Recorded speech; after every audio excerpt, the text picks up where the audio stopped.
अवधूत चिंतन श्री गुरुदेव दत्त श्री स्वामी समर्थ तुम्हा सगळ्यांचं स्वामी श्रद्धा उपचारावर खूप खूप मनापासून स्वागत.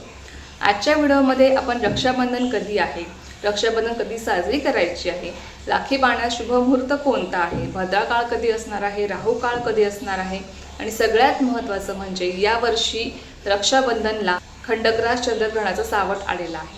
तर मग ग्रहण काळ कधी असणार आहे आणि नेमकी कोणत्या वेळेला राखी बांधायची आहे ही संपूर्ण माहिती आपण आजच्या व्हिडिओमध्ये जाणून घेणार आहोत. तर बघा, रक्षाबंधन हा सण बहीण भावाच्या नात्याचा हा दिवस आहे. या दिवशी बहीण आपल्या भावाला राखी बांधते आणि अर्थातच भाऊसुद्धा तिला आणि भाऊसुद्धा बहिणीला मी आयुष्यभर तुझं रक्षण करेल असं वचन देत असतो.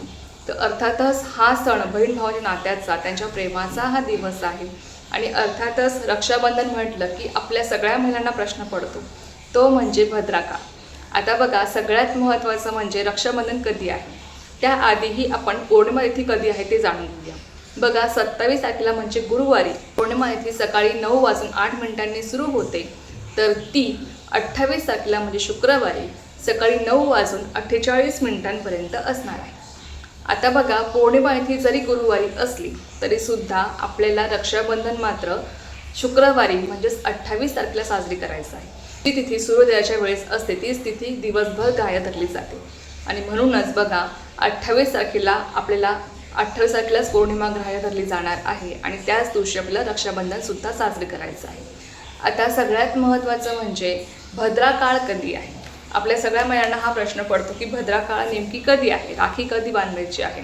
सगळ्यात महत्त्वाचं म्हणजे भद्रा ही कोण होती. भद्रा ही सूर्यदेवाची कन्या होती आणि शनिदेवाची ती बहीण होती.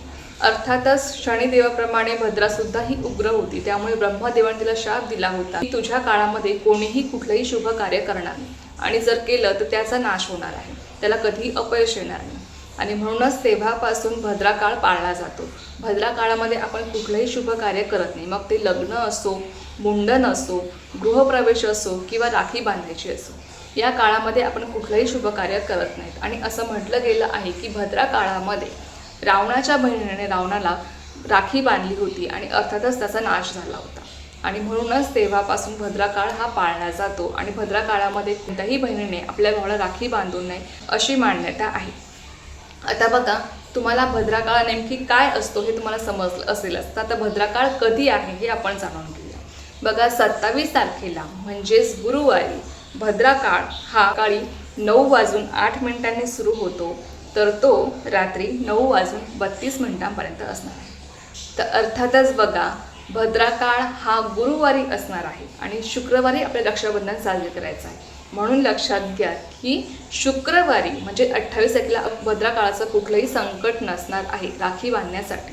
म्हणूनच आपल्याला दिवसभरामध्ये तुम्ही 28 तारखेला कधीही राखी बांधू शकता. पण आता बघा, बऱ्याच बहिणींचं असतं, बऱ्याच महिलांचं असतं की या काळातही आम्हाला शुभ मुहूर्त बघायचा आहे, या काळातही आम्हाला शुभ वेळ बघायची आहे, जी वेळ चांगली आहे त्याच वेळेला आम्हाला राखी बांधायची आहे. मग त्यासाठी बघा, 28 तारखेला सगळ्यात उत्तम वेळ आहे राखी बांधण्याचा, तो म्हणजे सकाळी 5:57 ते सकाळी 9:48 ही एक उत्तम वेळ असणार आहे. या काळामध्ये तुम्ही आपल्या भावाला राखी बांधू शकता. त्यानंतर अभिजित मुहूर्त आहे, तो म्हणजे दुपारी 12:03 तो सुरू होतो ते 12:53 हा असणार आहे.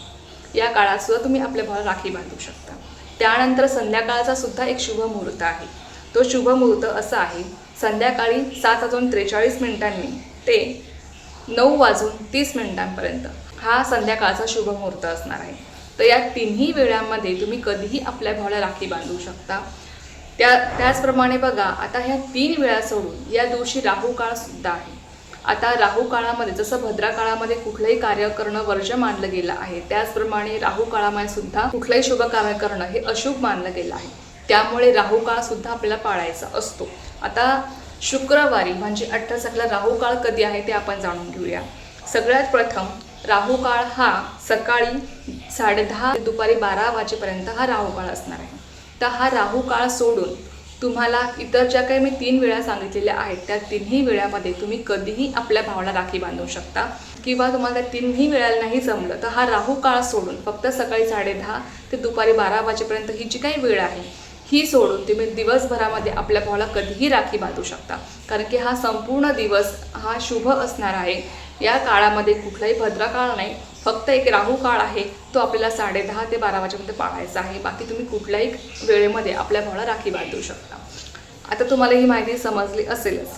तर आता बघा सगळ्यात महत्त्वाचा मुद्दा, की यावर्षी रक्षाबंधनाला सगळ्यात मोठं सावट असणार आहे ते म्हणजे खंडग्रास चंद्रग्रहणाचं. तर आता असं म्हटलं गेलं आहे की या दिवशी चंद्रग्रहण आहे आणि मग या चंद्रग्रहणामध्ये राखी बांधावी का? तर सगळ्यात महत्त्वाचं बघा, चंद्रग्रहण हे सकाळी 6:55 सुरू होत आहे, तर ते दुपारी 12:30 असणार आहे. आणि त्यापेक्षाही महत्त्वाचं म्हणजे हे चंद्रग्रहण भारतात दिसणार नाही. त्यामुळे हे चंद्रग्रहण जरी या दिवशी जो काही सूतक काळ आहे तो आपल्याला पाळण्याची गरज नाही आहे, कारण की हे ग्रहण भारतात दिसणार नाही. त्यामुळे याचा जो काही सूतक काळ आहे तो आपल्याला पाळायचा नाही. म्हणून लक्षात घ्या की 28 तारखेला तुम्हाला दिवसभरामध्ये तुम्ही कधीही आपल्या भावाला राखी बांधू शकता, फक्त राहू काळ सोडून. आणि भद्रा काळ हा गुरुवारीच संपत आहे, त्यामुळे शुक्रवारी आपल्याला भद्रा काळाचं टेन्शन नसणार आहे. शुक्रवारी फक्त आपल्याला राहू काळ पाळायचा आहे. आणि ज्या काही 3 शुभमुहूर्त मी तुम्हाला सांगितले ते 3 शुभमुहूर्त तुम्ही राखी बांधू शकता, किंवा तो राहू काळ सोडून तुम्ही इतर कुठल्याही वेळेमध्ये आपल्या भावाला राखी बांधू शकता. तर ही एक अत्यंत महत्त्वाची माहिती होती जी मला तुमच्यासोबत शेअर करायची होती. तर आता तुम्हाला यामध्ये काही डाऊट असेल तुम्ही मला कमेंट बॉक्समध्ये विचारू शकता. तर चला, झालेली सेवा मी स्वयं माझ्याने रुजू करते आणि आजचा व्हिडिओ इथेच थांबवते. तुम्हाला ही माहिती आवडली असेल तर व्हिडिओला लाईक, शेअर, सबस्क्राईब करायला विसरू नका. पुन्हा भेटूया अशाच एका नवीन व्हिडिओसोबत किंवा नवीन सोबत. तोपर्यंत सर्वांना श्री स्वामी समर्थ. जय जय स्वामी समर्थ.